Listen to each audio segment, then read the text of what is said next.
Então, vamos pegar aqui o Evangelho de Mateus, capítulo número 1.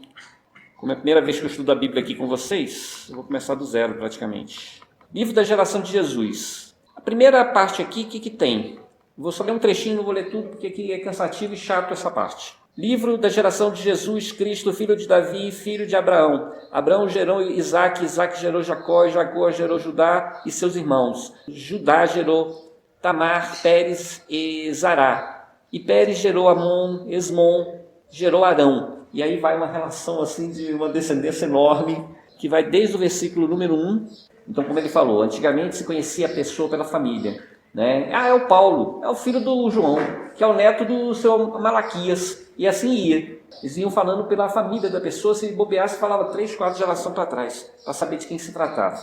Então, esse era o costume. E Eleuté gerou Eleazar, e Eleazar gerou Matã, e Matã gerou Jacó, e Jacó gerou José, eu pulei um monte de nome, marido de Maria, do qual nasceu Jesus, que se chamou o Cristo.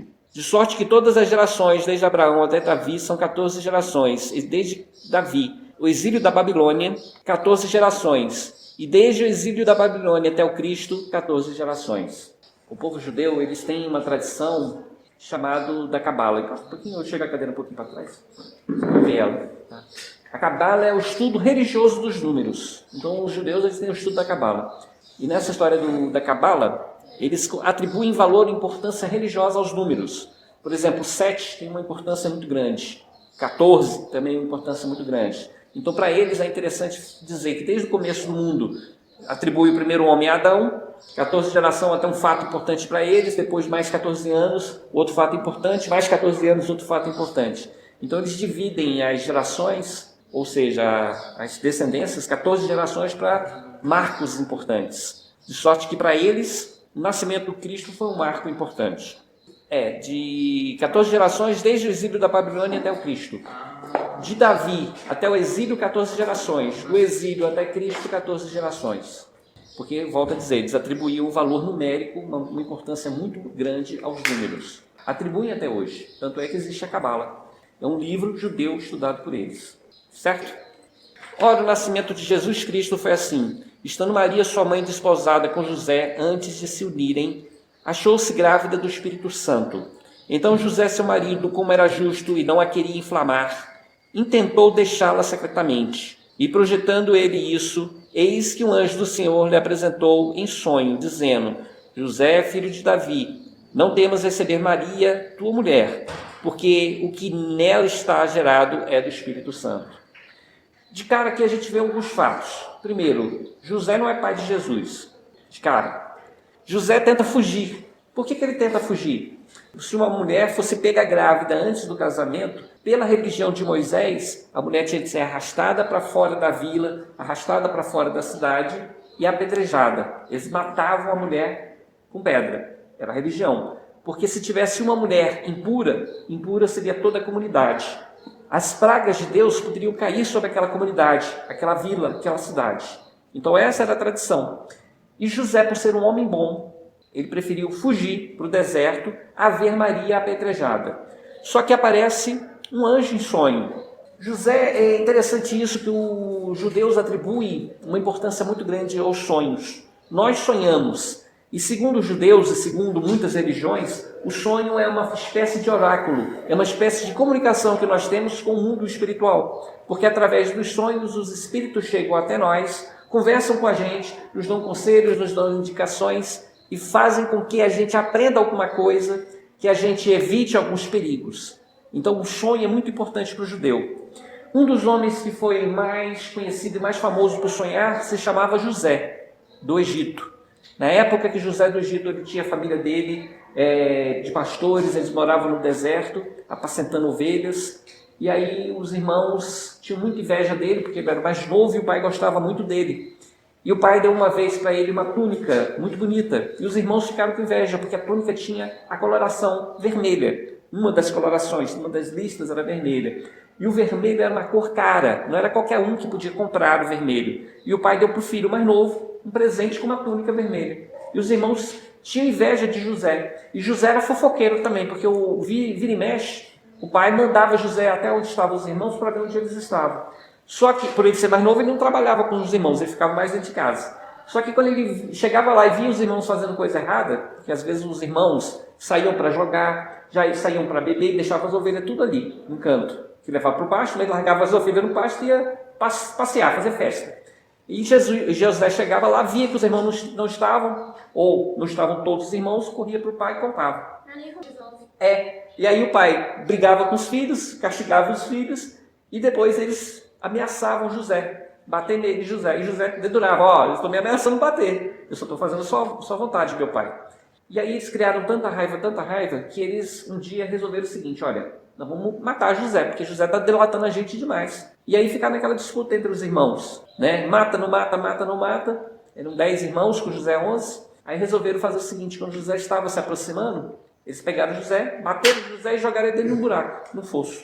Tiraram a túnica dele, aquele manto bonito que ele usava. E aí eles falaram assim, vamos matar ele agora, porque quando meu pai ficar sabendo, o nosso pai ficar sabendo que a gente fez isso com José, que bateu nele e jogou dentro do buraco, nosso pai vai acabar matando a gente. Então é melhor deixar dizer que foi uma onça, um lobo, um leão que matou ele, do que a gente admitir que fomos nós que fizemos isso.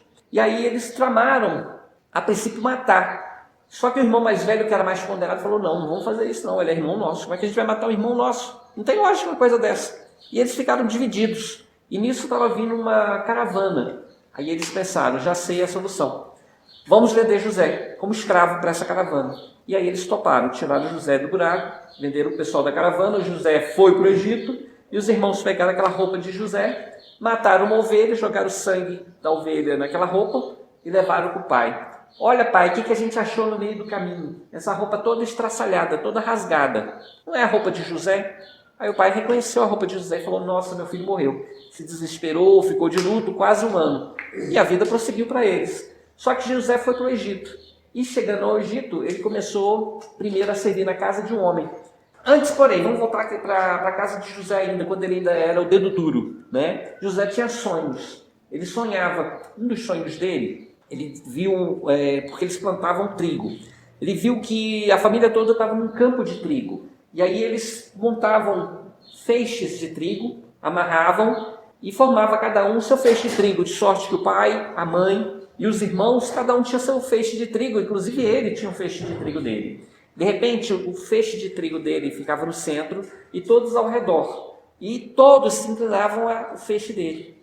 E aí ele, quando ele contava o sonho, falava assim, pai, mãe, eu sonhei. Foi uma visão divina. Deus me deu uma visão. Conta teu sonho. Eu vi vocês todos no meio do nosso trigal, amontoando feixes. E os feixes de vocês vinham até o meu e se inclinavam. Aí os irmãos falavam assim, olha, você quer ser maior que a gente. Você quer ser o rei. Não, isso não pode acontecer. Você está desvalorizando nossa mãe e nosso pai. Esse sonho é um absurdo. E aí passava um tempo, uns meses. Pai, eu tive outra visão. Eu tive outro sonho. E que sonho foi esse, meu filho? Eu sonhei com o sol, com a lua e as estrelas. E o sol era o meu pai, a lua era minha mãe. E as estrelas, meus irmãos. De repente, a minha estrelinha, a menorzinha de todas as outras estrelas, inclusive o sol e a lua, se inclinavam para ela. Aí os irmãos ficavam indignados. E até o pai e a mãe falavam, meu filho, como é que você diz uma coisa dessa? Quer dizer que eu e sua mãe vamos nos inclinar perante a você? E ele ficava muito constrangido, não sabia o que falar. Mas foi o sonho que ele recebeu. Quer falar? E aí foi passando tempo, José estava no Egito. Primeiro ele ficou na casa de um mestre de obras e trabalhava tão bem que o mestre, o homem responsável ali, falou o seguinte, então, já que você trabalha tão bem como meu escravo, de hoje em diante você vai ser o senhor dos outros escravos, dos outros servos. De hoje em diante você vai ter a chave da minha casa. E aí ele recebeu a chave da casa e começou a trabalhar muito bem lá, administrando como mordomo desse senhor. Ele administrava muito bem. Acontece que a mulher do senhor se engraçou com ele e queria namorar ele. E ele falava assim, não, mas como é que eu vou namorar você se você é casada lá com o meu patrão? Não posso, seria uma ofensa muito grande. E tantas vezes que ela acusou ele de tentar seduzi-la. E nessa história de tentar seduzir, ele fugiu dela, saiu de perto dela, e ela começou a chorar e gritar para o marido, para os outros servos, né, que José tinha ido atrás dela, tentando seduzi-la. E aí o marido acreditou, e na mesma hora pegou ele e botou ele na cadeia. Chegando na cadeia, ele ficou muito triste, muito desolado, e foi passando tempo, alguns meses. E nesse sofrimento todo em que ele se encontrava, aconteceu de o faraó, que é como se fosse um rei, ele ficar bravo com uma tentativa de envenenamento que aconteceu no palácio. Alguém botou veneno ou na bebida, ou na comida, ou no pão, ou no vinho. E aí ele mandou prender o responsável pelo padeiro, pelo pão, o padeiro para a cadeia, e o responsável pelo vinho também para a cadeia. E ficaram os dois lá na cadeia. E foi passando o tempo, e José, um dia, né, os presos já sabiam que José interpretava sonhos. Um dia o padeiro contou para ele: José, eu tive um sonho muito estranho. Ah não, o rapaz do vinho primeiro. Eu tive um sonho muito estranho. Eu sonhei que eu estava na corte do palácio. E aí vinha para mim 3 cachos de uva. E aí eu pegava essa uva e espremia no copo. E entregava para o faraó. Esse sonho está me perturbando muito, eu não sei o que significa. Aí ele falou: olha, em 3 dias você vai ser liberto, vai voltar para o seu trabalho. É isso que significa. E aí o cara ficou muito contente, foi contar para os companheiros, né? José interpretou dessa forma o meu sonho. Aí o padeiro falou assim: eu também tive um sonho que muito me perturbou. E foi para lá e foi contar para o José: José, eu sonhei que eu tinha 3 pães grandes dentro de um cesto. E eu carregava para o palácio esses 3 pães. Só que vinham aves do céu, pousavam no cesto e comiam dos pães. Eu tentava espantar, mas não conseguia. O que isso significa? E aí José interpretou: esses 3 pães significam 3 dias. Em 3 dias você vai morrer. E ele ficou muito triste, muito desolado, e passou-se o tempo. 2 dias, um dia depois, o rei ia dar uma festa. E aí queria de volta os empregados principais dele, o padeiro e o copeiro. E aí ele mandou matar, ele atribuiu o veneno ao padeiro, mandou matar o padeiro, e o copeiro ele deixou em liberdade. E quando o copeiro se libertou, José falou para ele: olha, lembra de mim. No dia que você sair da prisão, lembra de mim, fala para o faraó que eu sou uma pessoa inocente. Eu fui, contou a história dele, meus irmãos me venderam, ele contou a história para ele. Fala para o faraó que eu sou inocente. Eu não tentei nem seduzir a esposa lá do meu senhor. Quando chegou lá, pensa se o copeiro lembrou. Nem lembrou, não quis nem saber de José, foi vários meses. Só que acontece que com o tempo aconteceu que o próprio faraó teve um sonho. E aí ele chamou os intérpretes, os videntes, para interpretar o sonho, e nenhum dos videntes conseguiu interpretar o sonho. E o rei estava muito angustiado, porque os sonhos do faraó representavam um sonho para toda a nação, era um aviso para toda a nação. E ele queria alguém que interpretasse. Ele teve 2 sonhos, vou contar apenas um dos sonhos. Só vou contar das vacas. Tá? Não vou contar dos milhos não, vou contar só das vacas. O faraó sonhou que tinha um campo muito grande, muito belo, muito pasto, muitas árvores frutíferas, e apareciam 7 vacas gordas e comiam aquele pasto, e estavam felizes, e tudo estava em harmonia. E de repente apareciam 7 vacas magras, e essas 7 vacas magras começaram a comer. E comeram todo o trigal, todo o pomar, todo o pasto, e em determinado momento as 7 vacas magras começaram a comer, inclusive as vacas gordas. Comeu tudo. E o rei ficou muito angustiado com aquele sonho. Ele teve 2 sonhos, um com milhos e outros com as vacas. E ele procurou no reino dele todinho alguém que interpretasse. Com pena de morte para quem não acertasse e com uma riqueza fabulosa para quem acertasse. Ou era uma grande recompensa ou a pena de morte. E aí o copeiro se lembrou, porque estava muita gente angustiada, procurando no reino todo alguém que interpretasse o sonho. O copeiro se lembrou: olha, eu lembro que teve um judeu, né? Não era judeu, um hebreu na época, que estava na prisão e que interpretou meu sonho, e ele acertou. Quer falar? Não, levantou assim. E aí ele manda então chamar esse rapaz. E aí foram lá na cadeia, rasparam a cabeça de José, empetecaram ele todinho, deram um banho, botaram roupa bonita, e falaram: José, vai interpretar esse sonho. E o faraó contou o sonho para José, e José foi interpretando. Os 7 vacas gordas representam 7 anos. Você vai ter 7 anos de fartura, o reino vai ter 7 anos de fartura, onde vai ter muita abundância de tudo. E em seguida você vai ter 7 anos, o reino vai ter 7 anos de fome, de escassez. Então é necessário armazenar em celeiros todos os alimentos, todos os bens. E aí o faraó falou: olha, quem que vou botar para administrar isso? Porque você vai ser liberto, vai receber sua recompensa, mas eu preciso de uma pessoa que tenha capacidade de administrar para que quando chegar a vaca magra, os 7 anos de fome, nosso povo não passe fome. Aí ele pensou um pouco, o próprio faraó decidiu. Botou José como chanceler de ferro, como primeiro-ministro dele. Um homem que tinha tanta autoridade que ele era o segundo no poder. Os primeiros anos, José estipulou uma tarifa, uma taxa. E assim, todo o negócio que era feito no Egito, a pessoa pagava um tributo para o faraó e tirava uma parte e colocava 5%, é uma quinta parte, seria 20%. Tudo que passava lá em negócios, 20% ia para o celeiro do faraó. Assim, ele armazenou 20% das ovelhas, era do faraó, das vacas, era do faraó, do cereal, do trigo, do arroz, da cevada, de tudo que você pensar, 20% ia para os cofres do faraó. E ninguém se importava, porque era tanta abundância, mas tanta abundância, que não faltava alimento para ninguém, não faltava nada para ninguém. Acontece que passou-se os 7 anos. E aí, no primeiro ano, o pessoal tinha muito estoque, tinha muito alimento em casa, ninguém se preocupou.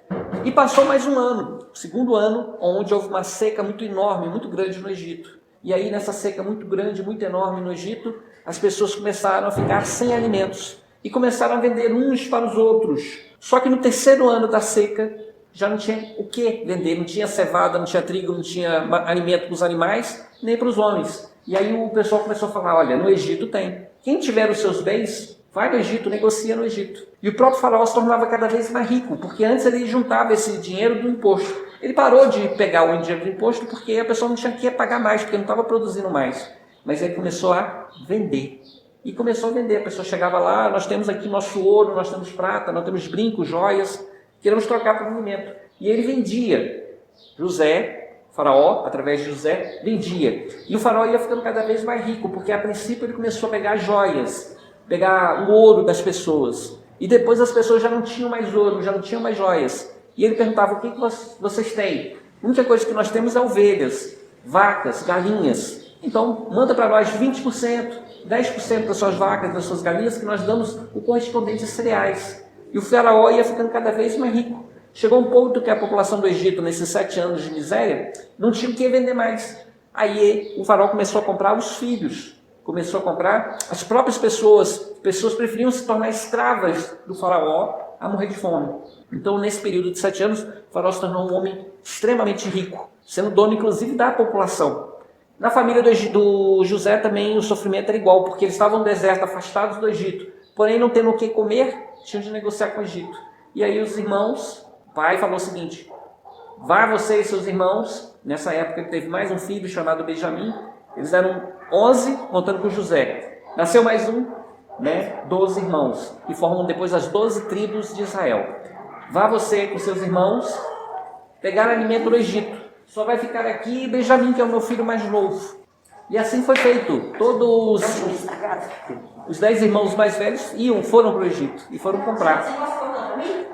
E quando chegaram lá no Egito, tinham de negociar, passavam por uma alfândega. Ah, você é estrangeiro? Se é estrangeiro, você tem que falar com o José, antes de ser liberado. Porque José, ele recebia todos os estrangeiros, porque ele tinha medo de vir para um país inimigo que estava passando fome. Poderia um país inimigo mandar espiões antes de atacar. E José recebia todos os estrangeiros e conversava com eles antes de liberar para vender qualquer coisa. E aí os irmãos foram passar por José. E ele reconheceu os irmãos, mas os irmãos não o reconheceram. Vou pular a história, porque senão a gente vai ficar aqui a tarde toda falando de José. Tá? Resultado, chegou um momento que José se revelou para os irmãos. E falou, manda vir a minha família toda, meu pai, minha mãe, meu irmão Benjamim, para cá, para o Egito. Eu quero receber toda a minha parentela, toda a minha família aqui no Egito.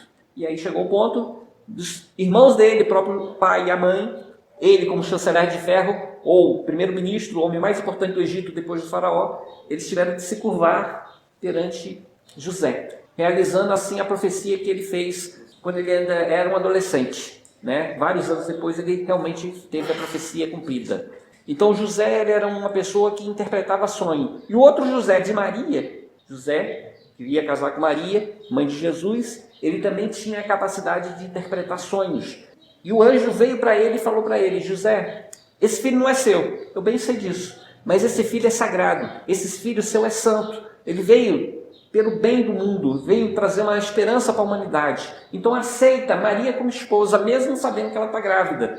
Isso é interpretação minha, extrapolação do que está aqui na Bíblia, mas a gente entende isso dessa forma. O anjo veio em sonho e pediu para José aceitar a Maria como esposa, porque o filho que estava dentro dela era sagrado. Tá bom? E projetando isso, eis que um anjo do Senhor lhe apareceu no sonho, dizendo, José, filho de Davi, não tema receber Maria, tua esposa, porque o que nela está gerado do Espírito Santo. Uma vez eu sonhei com minha mãe, e nós estávamos dirigindo um carro.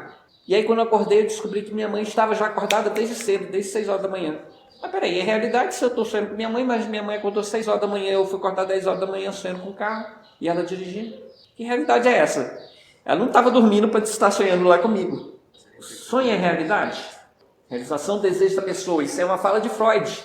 Freud, você vai encontrar lá que o Freud diz justamente isso. Os nossos sonhos são as realizações dos nossos desejos. Olha que coisa poética, filosófica, olha que beleza. Então se a pessoa sonha muito com videogame, é porque ela está realizando o sonho de jogar videogame. Tá bom, isso. E os pesadelos? Isso é de morte. Bom, uma coisa que eu posso dizer do sonho é que nem tudo que a gente sonha é verdade. Porque a gente sonha ganhando na loteria, chega no outro dia, vai olhar o jogo lá, não ganhou de jeito nenhum. Né? A gente sonha com coisas muito fantásticas, ou conseguiu um emprego, vai ver no dia seguinte, não, a sua resposta é negativa, você não conseguiu um emprego. O sonho, às vezes, é a realização dos nossos desejos. Porque em sonho a gente pode encontrar a nossa princesa encantada, o que não acontece na vida real. A pessoa, a princesa encantada, está nem para nós, está até lá com outro príncipe encantado dela. Mas no sonho a gente pode realizar alguns desejos. E pode também encontrar frustrações. Ver um acidente, interessante. E aí, passando determinada coisa, aconteceu. Só que na vida real a gente passou por uma situação parecida, só que não passou nem perto do carro dela, né? Não aconteceu nada. Então, o sonho é um reflexo do nosso desejo, enfim, tem uma coisa do nosso desejo também. E também tem um pouquinho da realidade espiritual. Tendo uma visão mais espírita, quando a gente dorme, a gente relaxa e nós nos afastamos do nosso corpo físico. Não podemos ficar numa verdadeira onda de pensamento, de fantasia, de criação mental nossa, que aí não é realidade, é alguma coisa que nós estamos criando. A gente tem poder nesse sonho, pode fazer o que quiser nesse sonho. Em alguns momentos a gente adquire uma coisa chamada lucidez. São sonhos lúcidos. Esse sim a gente recebe avisos. Esse sim a gente entra em relação com outros espíritos. O que diferencia não é nem a lembrança, porque você pode acordar agora e lembrar todo o seu sonho. Não, eu falo você às vezes se dê um momento, né, que você não está sem direito. E já tem outro sonho. E aí você. Nós temos os dois tipos de sonho. Um que é libertação, que é um desdobramento, é um afastar do corpo, que você vive a realidade espiritual. E nós temos o outro sonho que é criação mental nossa. Eu não sei distinguir um do outro. Eu me confesso isso. Eu não tenho essa experiência. Mas eu sei alguns sonhos meus, sem identificar, quando é alguma coisa relacionada com a vida espiritual. Na minha vida pessoal, eu tive alguns sonhos premonitórios. Vou dar um exemplo. Eu sonhei que estava na minha faculdade, né? Antes de ir para a faculdade, antes de conhecer a faculdade que eu ia, que eu fui estudar na UDF, UDF, né? No plano piloto, lá na 903. Quando eu estava lá na UDF, no sonho, um ano antes de entrar na faculdade, eu sonhei que estava sentado na cadeira, aí eu olhava para o lado, via janelas, uma parede de vidro de janelas, olhava para frente, tinha duas mulheres conversando, uma mais nova, com cabelo preso, rabo de cavalo, e tinha uma senhora de mais idade. E elas conversavam. E aí entra um professor mal encarado, não olha para ninguém, põe as coisas na mesa, senta, abre a chamada e começa a fazer a chamada. Lembro exatamente desse sonho. Para mim, só um sonho, passou, fui para a faculdade, passei o primeiro semestre, quando eu estava no primeiro semestre, mais ou menos na metade do primeiro semestre, a mesma cena que eu vi acontecer. Eu estava na sala, sentado, aí eu olhei para o lado, olha, deu aquela sensação de déjà vu. Olhei para o lado e vi aquela parede de vidro. Aí eu olhei para frente, tinha duas colegas minhas de sala conversando. A diferença é a roupa era diferente, né? Mas o mesmo cabelo preso, a mesma conversa as duas. Entra o professor na sala, senta, abre o negócio sem falar nada para ninguém, nem bom dia, nem nada, começa a ler a chamada. Exatamente o sonho, tá? Com a diferença das roupas, né? Eu acho que a cadeira também, eu estava numa cadeira mais para trás, no sonho eu estava mais para frente, na vida real eu estava na terceira cadeira, no sonho eu estava na segunda. Detalhe. Já esqueci, eu não vou lembrar já. Um outro sonho que ficou marcado na minha vida, também eu estava na Mocidade Espírita lá do Dr. Barbosa Lima, nessa época. Não conhecia minha esposa Simone. Eu sonhei com ela antes de conhecê-la. Eu não vi o rosto, mas sabia como era o corpo dela, como era a roupa que ela estaria vestindo, tá? Então eu vi o formato do corpo, vi o formato da roupa, sabia que eu tinha uma ligação com ela. E passou uns meses também. Aí num encontro fraterno que a gente foi, num encontro jovem, eu vi ela na mesma roupa que ela estava. Aí eu lembrei do sonho. Então, dois sonhos ficaram bem marcados para mim. Esse sonho da minha esposa e o sonho da faculdade. Tá? Dois que se tornaram realidade. Agora, eu tenho vários sonhos que eu sei que é desdobramento, que é afastar do corpo. Porque ele traz um conteúdo diferente. Eu quero ir para a direita, mas como se fosse levado para a esquerda. É tipo assim, não é feita a minha vontade. Dessa forma, eu reconheço, depois que acordo, que é um sonho premonitório, ou então um sonho de aviso, ou um sonho de desdobramento no mundo espiritual. Mas existem os dois. Aqueles que são recreação mental e aqueles que são vivência espiritual. Certo? Tá? Temos de ver esses dois aspectos novamente. O primeiro é a criação da nossa mente. Por que eu tenho um pesadelo? O que eu sonhei? O que eu estava fazendo antes de dormir? Estava assistindo filme de terror? Às vezes acontece, velho. Se eu fico o dia todo no videogame, literalmente eu. Se eu estou lá o dia todo no videogame, às vezes eu fecho o olho para dormir, e o que eu vejo? O videogame lá passando na minha cabeça. Bom, pelos meus estudos espíritas, nós temos esses dois tipos de sonho também, de pesadelo também. Aqueles que a gente cria mentalmente. Cria por quê? Porque assistiu um filme de terror, porque viu uma cobra antes de dormir e ficou com medo, porque teve alguma cena que despertou a lembrança e essa lembrança desperta fez com que a gente sonhasse com aquilo, materializasse no sonho. Tá? E existe também o sonho lúcido, o pesadelo lúcido. O que é isso? É um interrelacionamento de pessoas espirituais que não nos amam, que não gostam da gente, que por alguma razão veio para nos atentar durante o sonho, para nos bater, para nos perseguir. Aí a gente percebe a presença desse espírito e sai correndo, ou então luta, acontece alguma coisa. E esse pesadelo é provocado pelo quê? Pela presença de algum espírito que está perto da gente, que não nos ama, que não nos quer bem. É um verdadeiro obsessor que vem durante o sonho nos atentar. Aí a gente tem um pesadelo. Tá? Só para terminar esse capítulo aqui do Evangelho, que ele é bem curtinho. Tudo isso aconteceu para que se cumprisse o que foi dito da parte do Senhor pelo profeta, que diz: eis que a virgem conceberá e dará à luz um filho e chamá-lo-ão pelo nome de Emanuel, que traduzido é Deus conosco. E José, despertando do sonho, fez como o anjo do Senhor lhe ordenou e recebeu sua mulher. E não a conheceu até que ela deu à luz a seu filho, o primogênito, e chamou-o pelo nome de Jesus. Tá certo? Então esse é o capítulo 1 de Mateus. Não lemos todo o capítulo 1 aqui agora. Atendendo à profecia, uma mulher que não conheceu nenhum homem, ela engravidou e deu à luz a uma criança. Isso é possível pela ciência? Inseminação artificial. Então, é possível pela ciência do século XX, século XXI. Século XX que começou a inseminação artificial, é possível. Então, é possível esse tipo de inseminação. Entre os animais, existem algumas espécies, poucas, que a mulher, independente de ter contato com o homem, existe a possibilidade de ficar grávidos, prenhas, né? Os animais têm condição de ficar prenhos, mesmo não tendo relacionamento com nenhum macho.